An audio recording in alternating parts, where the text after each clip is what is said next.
देश नीति, केवल सच्ची और पक्की खबरें। नमस्कार, मैं मेघा हिंदुस्तानी स्वागत करती हूँ आपका देश नीति पर। मैंने आपको पहले वीडियो में बताया, भारतीय जनता पार्टी ने हरियाणा में 90 विधानसभा सीटों में से 67 पर उम्मीदवारों की घोषणा कर दी है। टिकट बंटवारा किस तरीके से किया गया है, किन लोगों का नाम काटा गया है, इस वीडियो में आज हम डिटेल में जाएंगे, एनालिसिस करेंगे, विश्लेषण करेंगे और जानेंगे कि आखिर किन सीनियर नेताओं का टिकट काटकर भारतीय जनता पार्टी ने कांग्रेस से आए हुए नेताओं को थमा दिया है। पिछली वीडियो में मैंने आपको बताया था कि लोग कितने नाराज हैं, भारतीय जनता पार्टी के कार्यकर्ता, पूर्व मंत्री नाराजगी बीजेपी से जता रहे हैं और इस्तीफे पर इस्तीफे का दौर जो है वो शुरू हो गया है। और अब हम बात करेंगे विश्लेषण, कुछ ऐसी सीटों के बारे में जो काफी ज्यादा हॉट सीट मानी जाती है और उन सीटों पर इस बार भारतीय जनता पार्टी ने क्या बड़ा बदलाव किया है। साथ ही कुछ ऐसे नेता हैं जो काफी प्रसिद्ध है, जिनका वोट बैंक भी जबरदस्त माना जाता है, जिन्होंने पार्टी के लिए काम भी बहुत बेहतरीन तरीके से किया है पिछले लंबे समय से, लेकिन उनका टिकट यहाँ पर कट चुका है। तो शुरुआत करते हैं दैनिक भास्कर की इस खबर से। लिखा है, भाजपा की पहली लिस्ट के 67 उम्मीदवारों की डिटेल प्रोफाइल। पहले लिस्ट में 5 हारे चेहरों पर दाव, 10 दल बदलुओं को टिकट दी। यानी 5 ऐसे नेता हैं जो हार भी चुके हैं बीजेपी के टिकट पर पहले चुनावों में, लेकिन फिर से एक बार हारे हुए उम्मीदवारों पर विश्वास जताया गया है बीजेपी के द्वारा।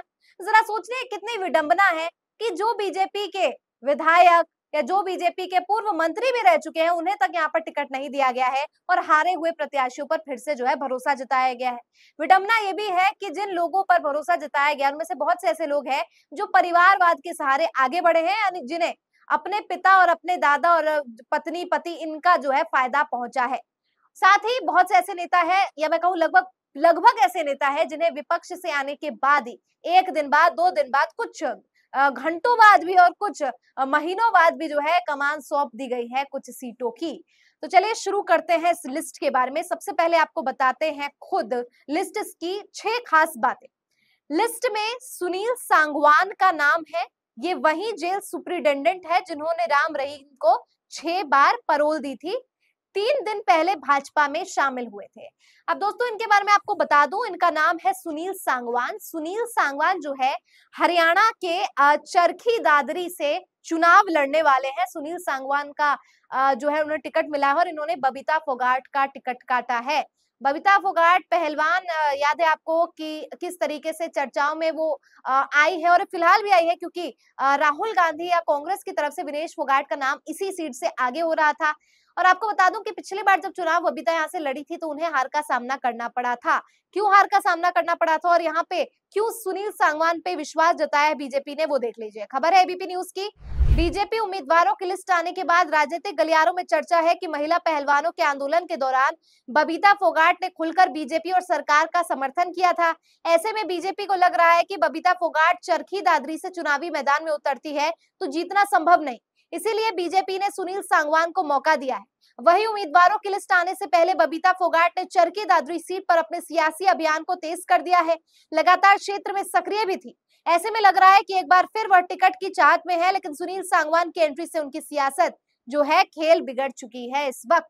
तो ये जो है सुनील सांगवान की बात है। सुनील सांगवान आपको बता दूं सतपाल सांगवान के बेटे हैं और यानी परिवारवाद का यहाँ भी परचम लहराती हुई भाजपा नजर आती है। कुछ और परिवारवाद के चेहरे देख लीजिए।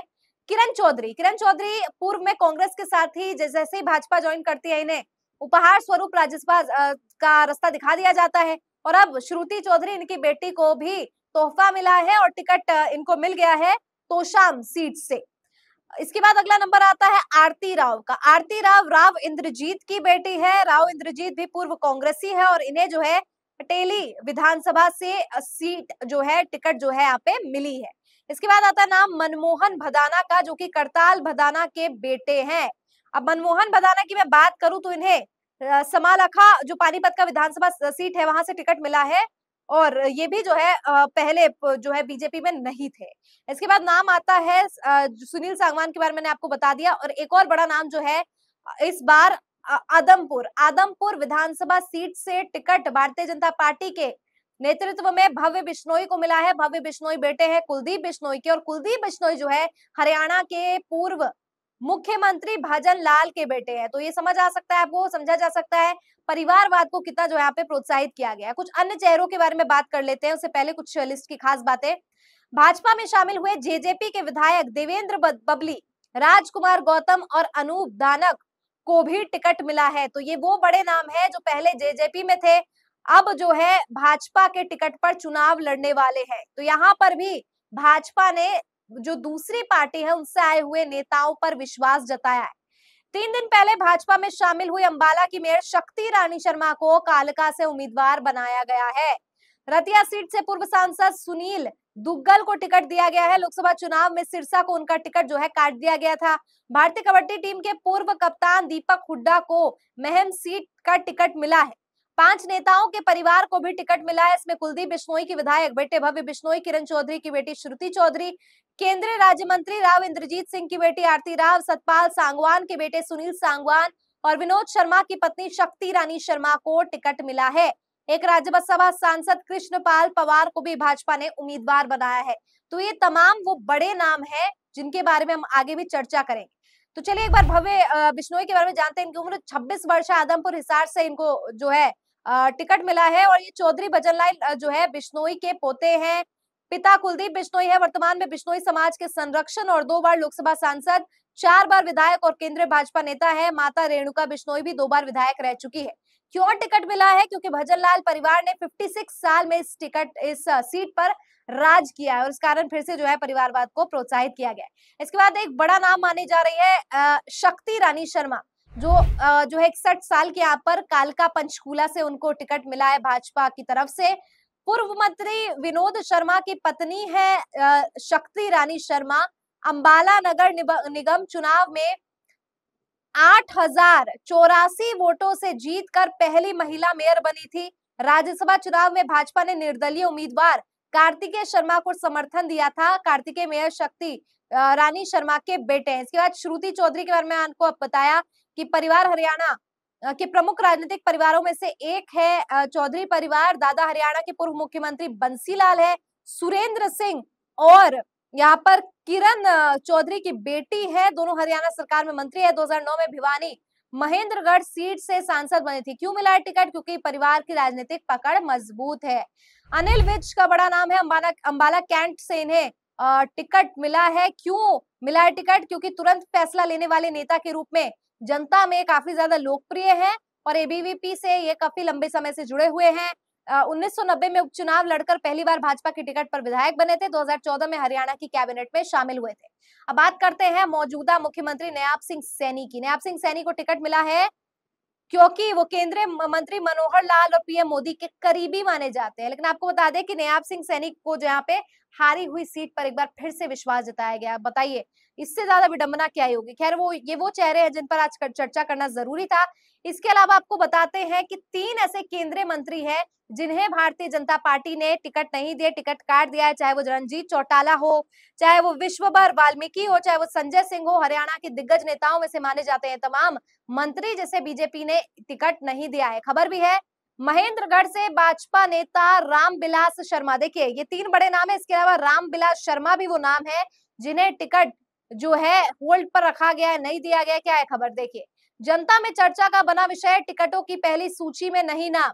हरियाणा की राजनीति में भीष्म पितामह कहे जाने वाले तथा भाजपा के प्रदेश में कद्दावर नेता व पहली बार प्रदेश में भारतीय जनता पार्टी का कमल खिलाने वाले रामविलास शर्मा का पहली सूची में नाम नहीं होने से तरह तरह की चर्चाएं बनी हुई है।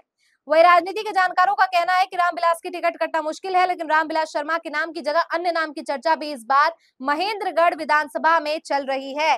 तो आखिर ऐसा क्यों हुआ है? सबसे चौंका देने वाली बात दोस्तों है कि सावित्री जिंदल जो चौथे नंबर में सबसे अमीर महिलाओं की श्रृंखला में आती है, उनका टिकट कट गया है। और वो उन्होंने क्या कहा इस संदर्भ में देखिए, देश की चौथी अमीर महिला की भाजपा से बगावत हो गई। यहाँ पर कहा टिकट कटा तो सावित्री जिंदल ने निर्दलीय चुनाव लड़ने का ऐलान कर दिया है। कहा मैं पार्टी की मेंबर नहीं हूं और निर्दलीय चुनाव लड़ती है तो अब देखना होगा कि क्या खासा होगा। खैर इसके अलावा मैं आपको जरूर बताऊंगी कविता जैन के बारे में। कविता जैन इन दिनों ये कहूं कि आज काफी चर्चा में वीडियो वायरल हो रही है उनकी, जिसमें वो आंसू बहा रही है, रो रही है और खबर भी छपी है कि टिकट कटते ही भावुक हुई मंत्री कविता जैन मन से रोते हुए बीजेपी को दी प्रत्याशी बदलने की चेतावनी। एक और खबर है जिसमें लिखा है भाजपा में फूटे बगावत सुर, 26 पदाधिकारियों ने दिए इस्तीफे, पूर्व मंत्री कविता जैन का भी टिकट कटा है। तो यहाँ पर बताया गया कि 26 पदाधिकारियों ने इस्तीफा फिलहाल दे चुका। और इसके इस्तीफों के बारे में और किन लोगों ने इस्तीफा दिया इसके बारे में मैंने मुख्यतः जो बिंदु थे आपको पिछली वीडियो में बता दिया। और इस वीडियो में जो है चर्चा इस बात को लेकर है कि जो पहले से मंत्री रह चुके हैं, जो एक बड़ा चेहरा माने जाते हैं, उन लोगों का भी नाम यहाँ पे काटा गया है।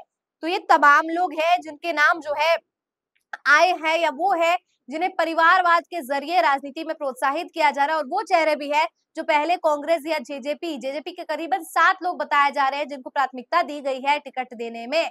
तो यानी पूरा अगर मैं कुल बताऊं तो ये 67 उम्मीदवारों की लिस्ट पर भारतीय जनता पार्टी ने खुद नाराजगी, आपत्ति जताई है। बहुत सी जगहों पर निर्दलीय चुनाव लड़ने का ऐलान किया गया है।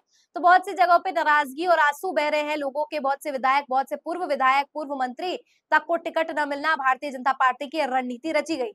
लेकिन सबसे बड़ा सवाल है कि आखिर ऐसा क्यों किया गया है। तो आपको बता दें कि सूत्रों की जानकारी के मुताबिक भारतीय जनता पार्टी में मोदी ने जिस लिस्ट को मंजूरी दी थी, आखिर आते वक्त तक खट्टर ने और शाह ने, अमित शाह और मनोहर लाल खट्टर ने उस लिस्ट में बड़े बदलाव किए हैं। यानी जिस लिस्ट में मोदी ने मंजूरी जिस लिस्ट को दी थी उसमें छेड़छाड़ करने का काम खुद खट्टर और शाह ने किया है, जिसमें एक बड़ा नाम जो है कविता जैन का माना जा रहा है। मतलब नरेंद्र मोदी ने जो है कहा था कि मंजूरी दी थी कि कविता जैन को जो है उम्मीदवार के तौर पर उतारना है, लेकिन शाह और खट्टर ने इसमें बड़ा बदलाव किया और कविता जैन का यहाँ पर टिकट काटा है। यानी भारतीय जनता पार्टी के अंदर से खबर निकल कर आ रही है कि बीजेपी खुद मोदी की आवाज नहीं सुन रही और शाह और खट्टर ही आखिरी जो है वो फैसला कर रहे हैं। यदि मोदी तक की बात को यहाँ पर सुना नहीं जा रहा है। ऐसे में बड़ा सवाल है कि सामंजस्य बिठाने वाले आरएसएस प्रमुख मोहन भागवत अब इस पूरे मुद्दे पर क्या कहेंगे। और बीजेपी में जो चिंगारी वो जो है सुलग उठी है या आग का रूप तो ले ही चुकी है, लेकिन कितना विकराल रूप लेगी अब ये देखने वाली बात होगी। खैर, आपकी क्या राय है पहली लिस्ट पर कमेंट सेक्शन के जरिए मुझ तक पहुंचाइए। फिलहाल मुझे दीजिए इजाजत और देखते रहिए देश नीति। धन्यवाद।